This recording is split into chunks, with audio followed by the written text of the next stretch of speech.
Astaghfirullahalazim. Auzubillahi minash-shaytanir-rajim. Qul a'udhu min hamazati ash-shayatin wa a'udhu bika rabbi an yahdurun. ربنا آتنا في الدنيا حسنة وفي الآخرة حسنة وقنا عذاب النار. ربنا لا تزغ قلوبنا بعد إذ هديتنا وهب لنا من لدنك رحمة إنك أنت الوهاب. I've uploaded a few videos onto YouTube. I wasn't able to use YouTube in Pakistan, they've banned it at the moment due to some videos from the States which they regard as insulting or derogatory concerning the Prophet Muhammad. Now, Prophet Muhammad actually wrote the Quran himself with his own hand, and so that's one of the main aspects which is lost.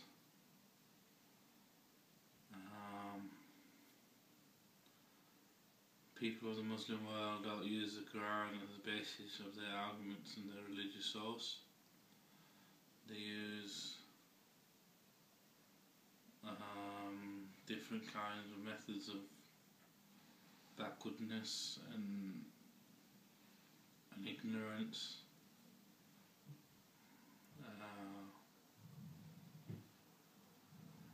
Try to give a schematic visual element to the Quran via hadiths, and which were fabricated and written hundreds of years after the Prophet died.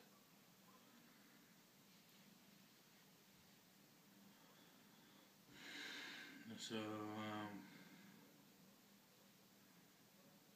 one of the main arguments of a Muslim you come across is, who did their Sahabas follow?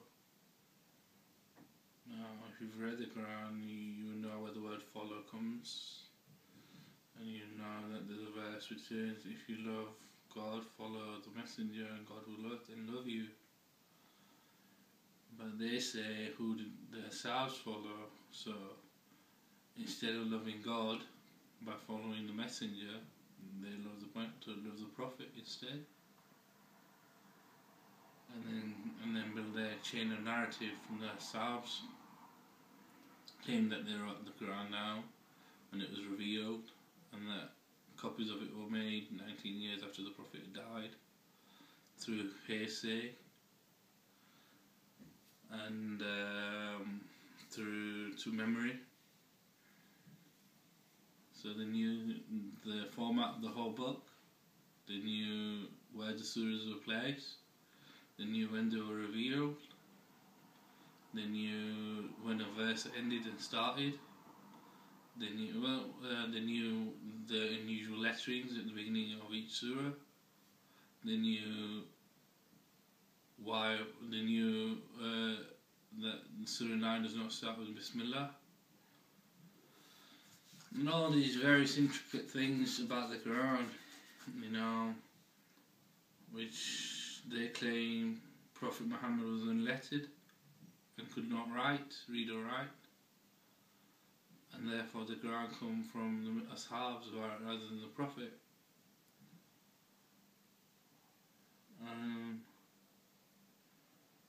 Whereas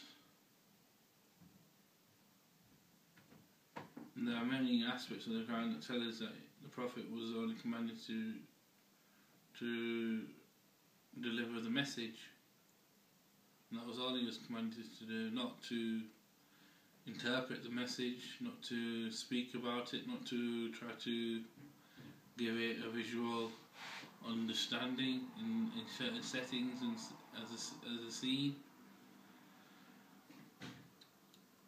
No.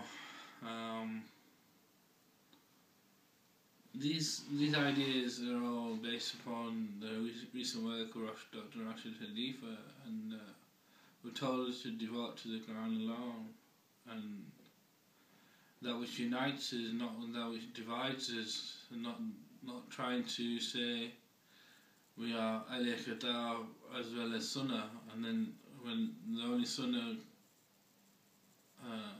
when the only Sunnah is the Sunnah of God, of Allah, not the messenger, not in the messenger of the Prophet.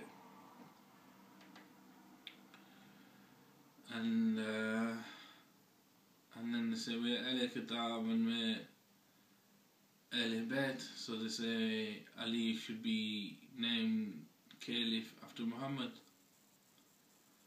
But really, if you think about it, Ali was his nephew, but the one mentioned in the Quran who was blessed by the Prophet and blessed by God was Zayd, the adopted son. And if you do love the Prophet, then the question is, how do you show your love? Do you know that he too was an orphan, raised by his uncle?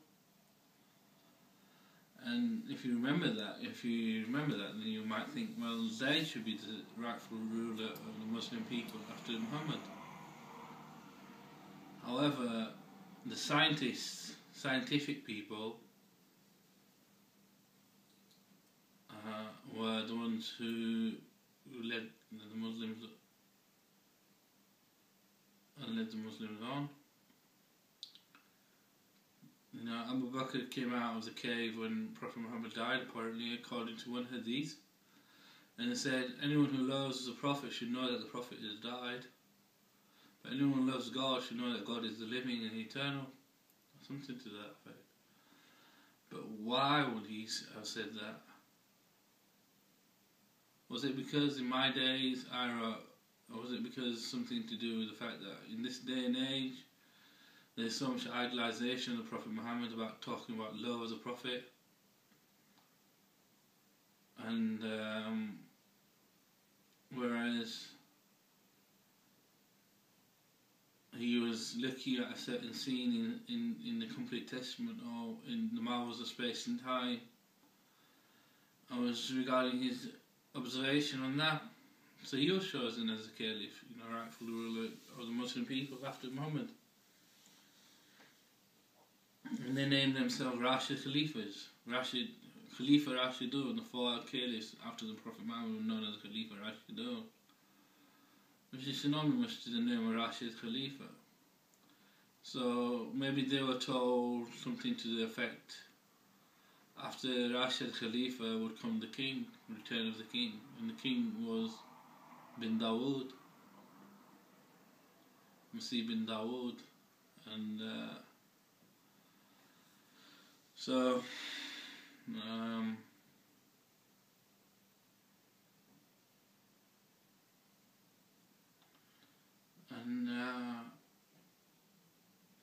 what else is there to say?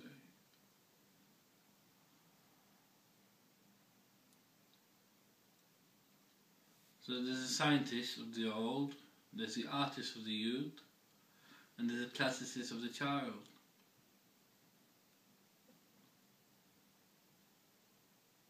I don't know what the baby represents, but it's about philosophy, the certainty of the mind, linguistics, the observation of the body, history,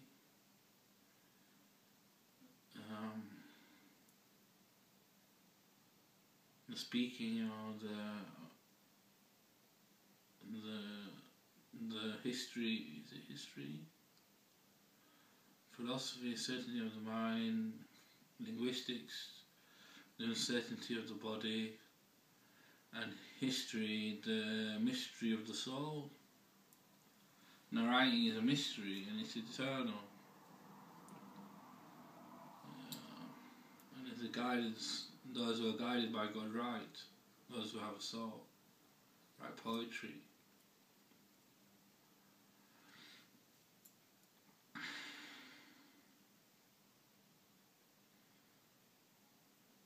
And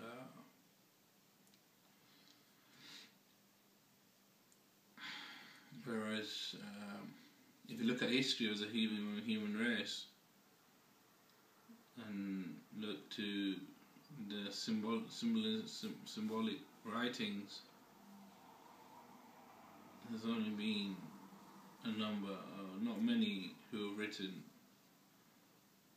and who have reached so many people, or not reached so many people, but have become illustrious, if you like. Now, and there'll be a race for fame if I said illustrious, but I don't know. What I'm trying to say is that not many people write. They use linguistics, observations. They don't write. And the West think the Greeks were the classics. The Greek philosophers were the classics. Or the Greek mythology was the classics. When it's polytheism, and polytheism first, which was trying to corrupt God's earth with polytheism, and then after the polytheism comes the knowledge or the science of the victory of God. And all of a sudden they become observers, and trying to win the race, or trying to say that they were there before you, or something like that, or they were first. And we know who was first. The writers of the Old Testament were the first. The scientists, the children of Isaac, who was born to very old parents of Abraham and Sarah. And the Semites, it goes to the main philosophy of the Jewish people, which was to kill a person was to kill the whole of mankind. To murder a person was like he killed the whole of mankind, and to spare a life was to spare the whole of mankind. And Ishmael was the sacrificial son of Abraham, who was the firstborn. And he submitted, he said, "Do as you are commanded, you'll find me God willing patient." And when he put his head down and Abraham was about to sacrifice him, God substituted a ram in his place and told him, "This is how we reward the righteous, and this is a test by means to find out whether you believe or not, or whether you despair the Lord's mercy, or whether you are seduced to evil," and such things like that. So, and the dream is satanic because God does not advocate sin. However, the seduction of lies is apparent in the Western dark scientist world. The whole emblem of Jesus being the lamb or some sort of sacrifice is based upon lies. It's based upon lies. That Isaac was the sacrificial son, and he was a child of Israel, covenant. And they said that the covenant was broken, but we know God kept his covenant.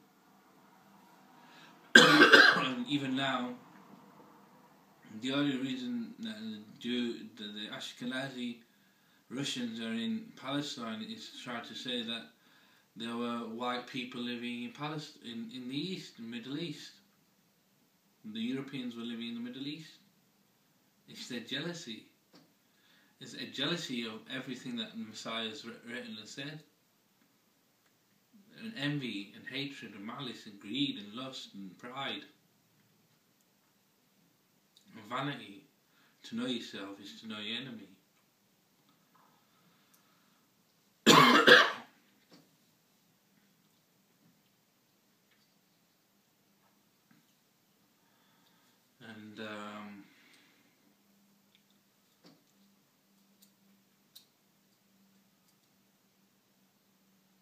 They want to enslave all humans.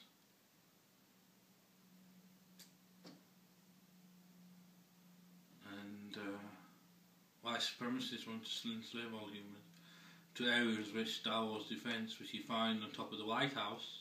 Why is it called the White House? Because white supremacists, the white porky pigs, lion pigs, warrior pigs, who think God is dead, and they have some sort of witchcraft which makes them tyrannical and playing for vanity and boast.